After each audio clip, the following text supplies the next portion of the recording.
नमस्कार स्टूडेंट्स, स्वामी विवेकानंद के online format पर आपका हार्दिक स्वागत है। और स्टूडेंट, अपना टॉपिक्स कोशिका यानी कि सेल चल रहा था, जिसको अपने कंप्लीट किया और आज अपने बात करेंगे कोशिका से रिलेटेड यानी सेल से रिलेटेड जितने भी क्वेश्चन बनते हैं उनकी बात करेंगे। देखिए स्टूडेंट, अगर अपने बात करें कि कोशिका की खोज किसने की, कोशिका की खोज किसने की, तो स्टूडेंट हमारा आंसर होगा रॉबर्ट हुक ने। रॉबर्ट हुक ने। कभी कभार क्वेश्चन पूछ लेता है कि अगर जीवित कोशिका की बात करें, जीवित सेल्स की बात करें, तो एंटोनी ल्यूवेनहॉक।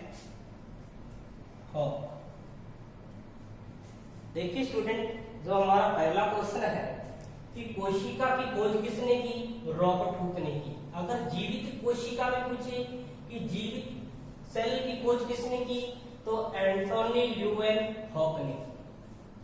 तो स्टूडेंट, अपने दूसरा क्वेश्चन देखते हैं। क्वेश्चन पूछा जाता है कि सबसे बड़ी कोशिका कौन सी है, सबसे बड़ी कोशिका कौन सी है, तो स्टूडेंट शतरमुर्ग का अंडा। शतरमुर्ग का अंडा जो कि सबसे बड़ी कोशिका है। और बात करें सबसे छोटी कोशिका, तो स्टूडेंट उसका अर्थ है पीपीएलओ, या हम माइकोप्लाज्मा लिखेंगे, माइकोप्लाज्मा। देखिए स्टूडेंट, माइकोप्लाज्मा को प्लांट जगत का जोकर कहा जाता है, यानी पादप जगत का जोकर किसे कहा जाता है, माइकोप्लाज्मा को कहा जाता है। और माइकोप्लाज्मा यानी पीपीएलओ सबसे छोटी कोशिका है। और सबसे लंबी कोशिका की बात करें, सबसे लंबी कोशिका की बात करें, तो स्टूडेंट तंत्रिका कोशिका। देखिए स्टूडेंट, सबसे बड़ी कोशिका शतरमुर्ग का अंडा, सबसे छोटी कोशिका पीपीएलओ माइकोप्लाज्मा, जिसे पादप जगत का जोकर कहा जाता है, और सबसे लंबी कोशिका तंत्रिका कोशिका। और स्टूडेंट, अब अपने देखते हैं कि कोशिका सिद्धांत किसने दिया था। कोशिका सिद्धांत किसने दिया था, तो स्टूडेंट जो साइंटिस्ट थे श्लाइडेन वेस्टमैन, श्लाइडेन व श्वान, इन दोनों ने मिलकर कोशिका सिद्धांत दिया। और स्टूडेंट, नेक्स्ट क्वेश्चन की बात करें तो रॉबर्ट हुक की बुक का क्या नाम है, बुक का क्या नाम है, तो स्टूडेंट माइक्रोग्राफी, माइक्रोग्राफी। तो देखिए स्टूडेंट, पहला क्वेश्चन है कोशिका की खोज किसने की, रॉबर्ट हुक ने। जीवित सेल पूछे थे एंटोनी ल्यूवेनहॉक ने। सबसे बड़ी कोशिका शतरमुर्ग का अंडा, सबसे छोटी कोशिका माइकोप्लाज्मा, सबसे लंबी कोशिका यानी तंत्रिका कोशिका, और कोशिका सिद्धांत यानी स्लाइडर में शेवान ने दिया, और रॉबर्ट रूट की बुक का नाम माइक्रोग्राफी था। अब स्टूडेंट अपने बात करते हैं कि एक कोशिकीय जीव, एक कोशिकीय जीव, एक कोशिकीय जीव स्टूडेंट अमीबा। बहुत बार कॉम्पिटिशन में पूछा गया है कि निम्नलिखित में से एक कोशिकीय जीव है, तो वो स्टूडेंट अमीबा है। अमीबा में सिर्फ एक ही कोशिका होती है। देखिए स्टूडेंट, अब अपने बात करते हैं नेक्स्ट क्वेश्चन की।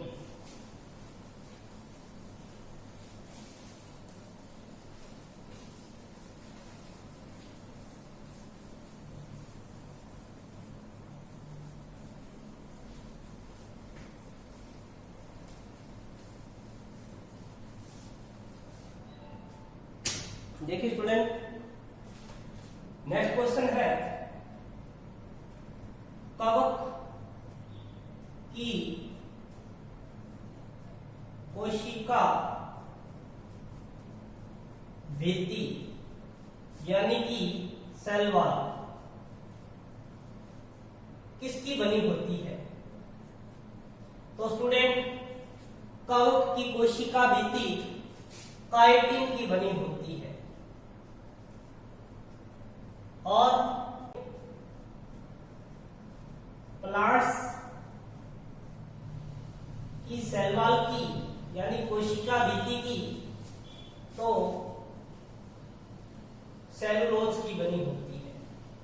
देखिए स्टूडेंट, कवक की जो सेल वॉल है वो काइटिन की बनी होती है, जबकि प्लांट्स की सेल वॉल सेलुलोज की बनी होती है।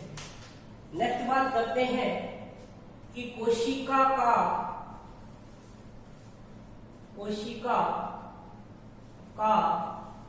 सीमेंट किसे कहा जाता है? सीमेंट किसे कहा जाता है? तो स्टूडेंट, मिडल लैमिला,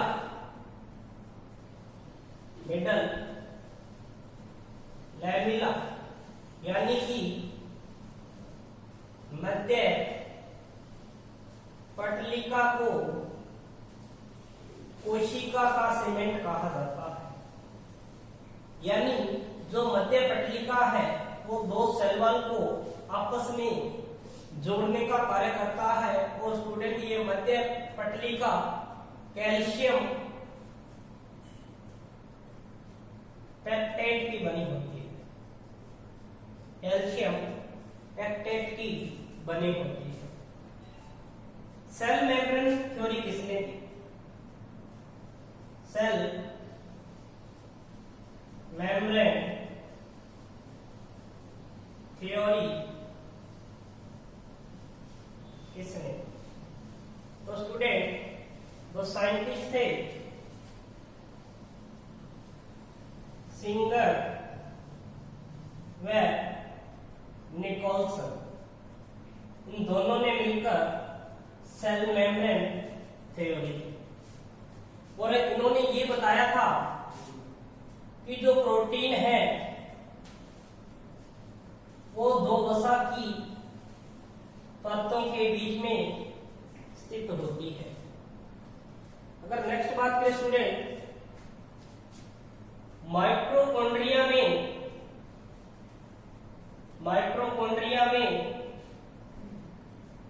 अंगुलीनुमा प्रवर्ध क्या कहलाते हैं?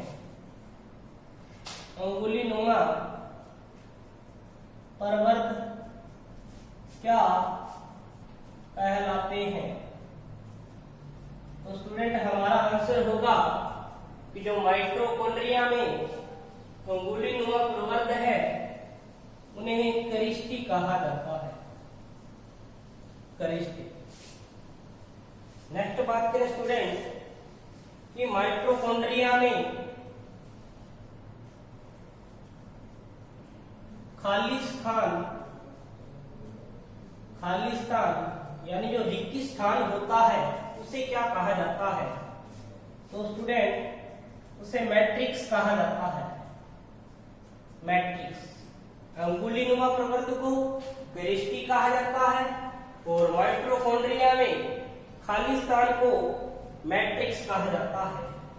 और माइटोकॉन्ड्रिया का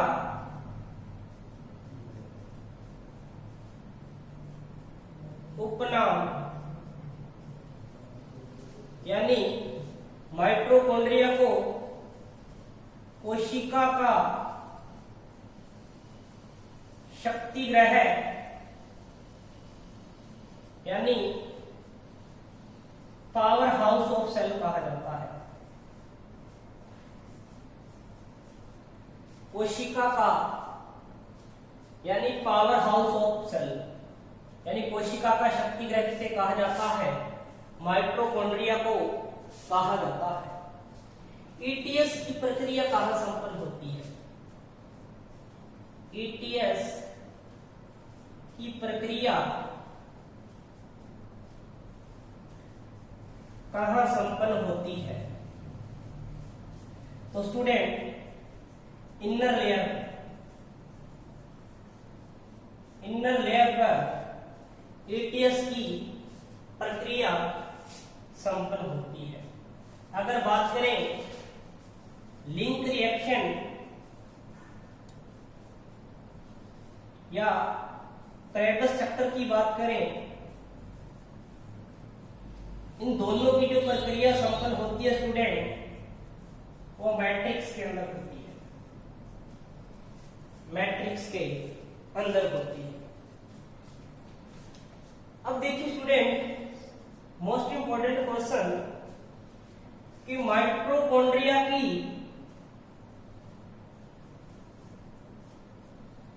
संरचनात्मक व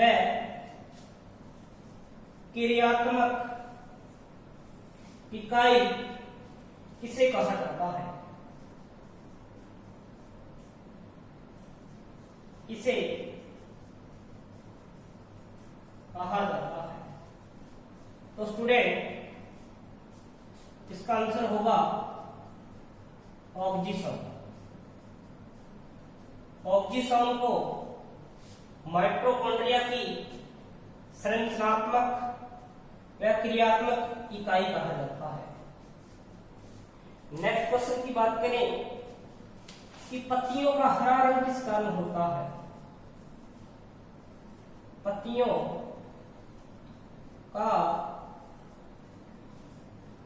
हरा रंग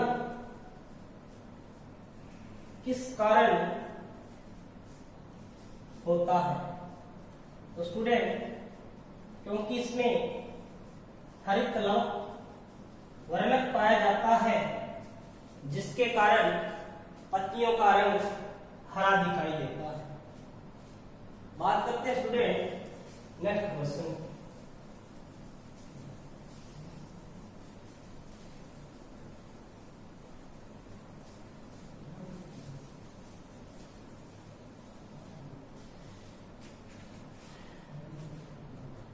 देखिए स्टूडेंट नेक्स्ट क्वेश्चन है हमारा कि पत्तियों को जलाने पर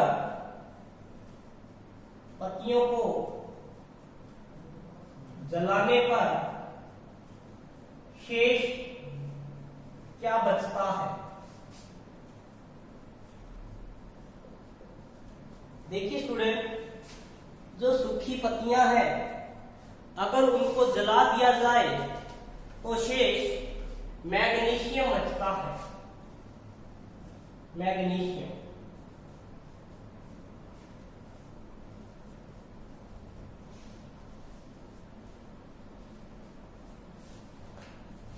और नेक्स्ट देखिए और एकमात्र ऐसा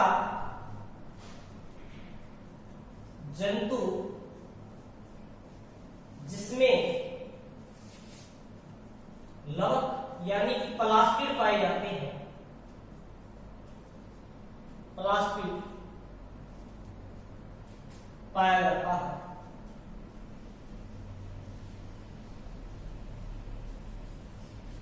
तो स्टूडेंट सॉरी लवक नहीं, आपने यहाँ पे हरित लवक लिखे, हरित लवक क्लोरोफिल,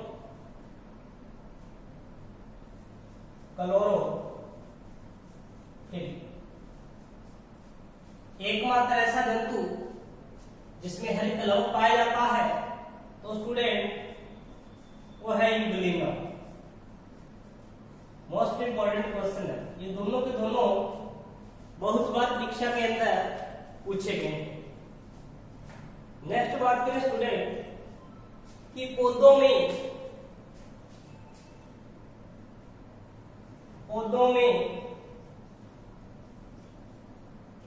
प्रकाश संश्लेषण की प्रक्रिया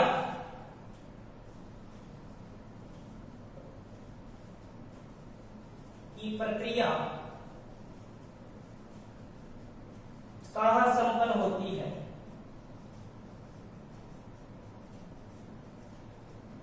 देखिए स्टूडेंट, जो पौधे हैं वो प्रकाश संश्लेषण की प्रक्रिया द्वारा भोजन बनाते हैं और ये प्रक्रिया संपन्न कहां होती है?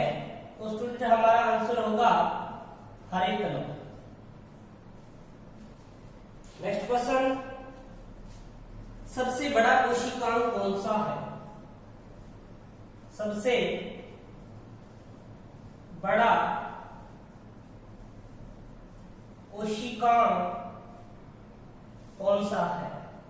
स्टूडेंट अगर बात करें प्लांट्स की, प्लांट्स में हरित लवक होता है, जबकि एनिमल्स में केंद्रक होता है। और सबसे छोटा कोशिकांग देखें कि सबसे छोटा कोशिकांग तो स्टूडेंट वो है राइबोसोम। देखिए स्टूडेंट, राइबोसोम को प्रोटीन की फैक्ट्री के नाम से जाना जाता है। प्रोटीन की फैक्ट्री के नाम से जाना जाता है और केंद्रक को कोशिका का नियंत्रक कहा जाता है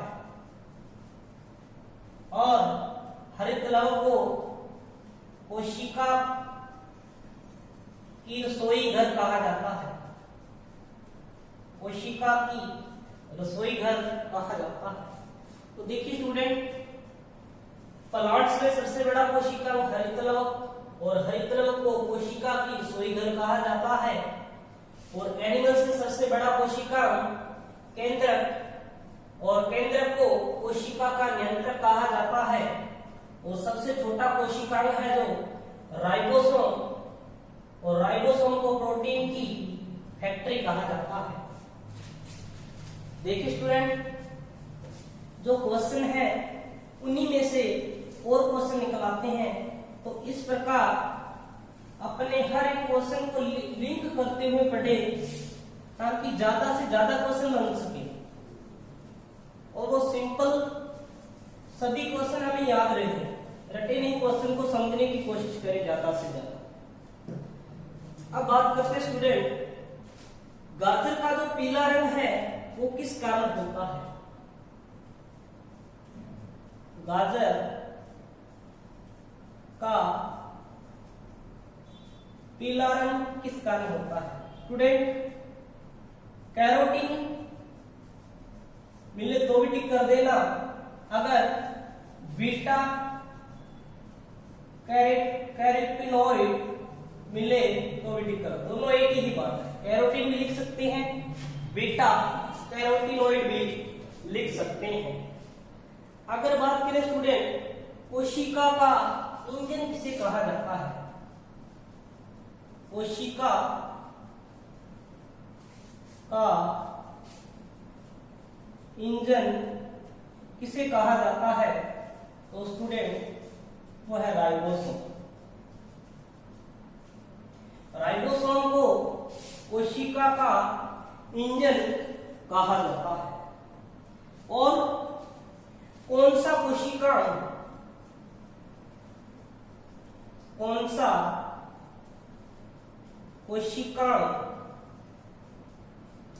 प्रोटीन संश्लेषण व भंडारण का कार्य करता है। देखिए स्टूडेंट, प्रोटीन संश्लेषण प्लस भंडारण, इन दोनों का कार्य है तो वो राइबोसोम करता है। राइबोसोम।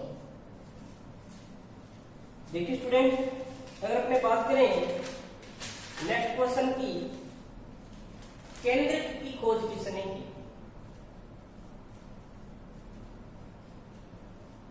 केंद्रक की खोज स्टूडेंट रॉबर्ट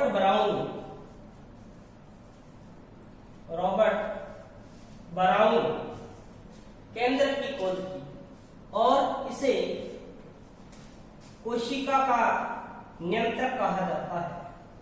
कोशिका का नियंत्रक कहा जाता है, जो अभी अपने बात की। नेक्स्ट, कोशिका का यातायात नियंत्रक किसे कहते हैं? कोशिका का यातायात नियंत्रक किसे कहते हैं? यातायात नियंत्रक किसे कहते हैं? तो स्टूडेंट, गोल्जी काय को कोशिका का यातायात नियंत्रक कहा जाता है। देखिए स्टूडेंट, अगर कोशिका का नियंत्रक पूछे तो केंद्रक, अगर कोशिका का यातायात नियंत्रक पूछे तो गोल्जी काय। नेक्स्ट बात करते हैं कि गुणसूत्र की खोज किसने की? गुणसूत्र की खोज किसने? तो स्टूडेंट, स्ट्रासबर्गर ने गुणसूत्र की खोज की, और जो नाम था गुणसूत्र वो वाल्डेयर ने दिया था। वाल्डेयर। देखिए स्टूडेंट, केंद्रक में होता है डीएनए, और डीएनए से गुणसूत्र, और गुणसूत्र पर होते हैं जीन। यहां से एक मोस्ट इंपोर्टेंट क्वेश्चन बनता है, और वो पूछा जाता है कि जीन कहां स्थित होते हैं? जीन कहां स्थित होते हैं?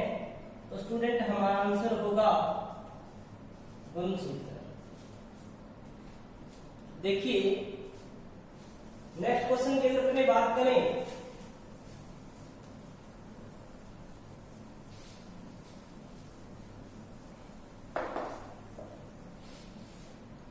तो एकमात्र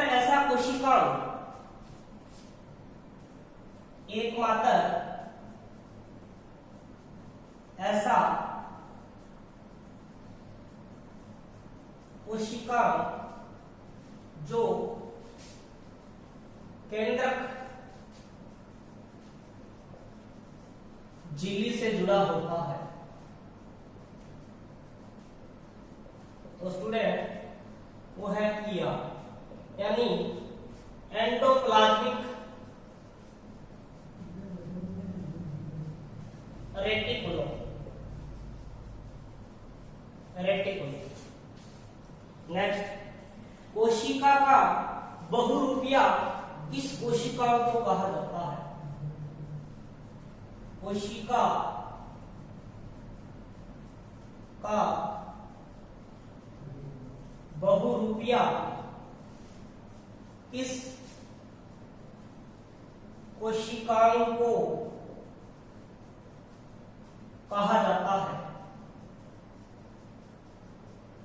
तो स्टूडेंट, हमारा आंसर होगा गोल्जी का, क्योंकि इसके अनेक रूप होते हैं, इस कारण गोल्जी काय को कोशिका का बहुरूपिया कहा जाता है।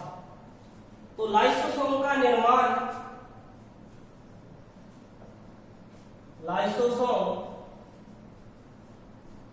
का निर्माण कहां पर होता है?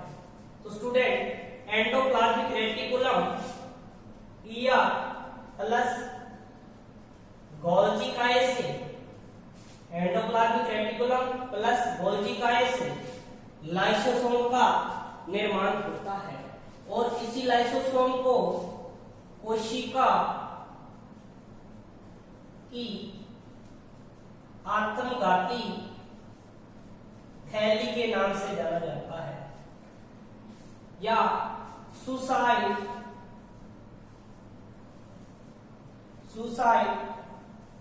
बैग ऑफ सेल, यानी कोशिका की आत्मघाती थैली इसे कहा जाता है। तो लाइसोसोम को कोशिका की आत्मघाती थैली कहा जाता है। नेक्स्ट बात करें कि खाद्य रिक्तिका किसमें पाई जाती है? खाद्य रिक्तिका किसमें पाई जाती है? तो स्टूडेंट अमीबा में खाद्य रिक्तिका पाई जाती है जो भोजन का संग्रहण करने का कार्य करती है, भोजन का संग्रहण करने का कार्य करती है। रिक्तिका की बाहरी लेयर को क्या कहा जाता है? रिक्तिका की बाहरी लेयर को क्या कहा जाता है? तो स्टूडेंट जो विक्यूल्स की यानी रसदानी की बाहर वाली लेयर होती है उसको टोनोप्लास्ट कहा जाता है, टोनोप्लास्ट। नेक्स्ट, सार्वभौमिक कोशिका किसे कहा जाता है? सार्वभौमिक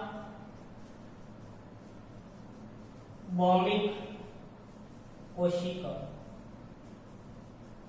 सार्वभौमिक कोशिका तो यानी हर प्रकार की सेल्स के अंदर पाया जाता है, तो वह है स्टूडेंट राइबोसोम। राइबोसोम को सार्वभौमिक कोशिका कहा जाता है और इसको प्रोटीन की फैक्ट्री कहा जाता है, प्रोटीन की फैक्ट्री कहा जाता है। और राइबोसोम की जो फैक्ट्री है, प्रोटीन की फैक्ट्री राइबोसोम को कहा जाता है और राइबोसोम की फैक्ट्री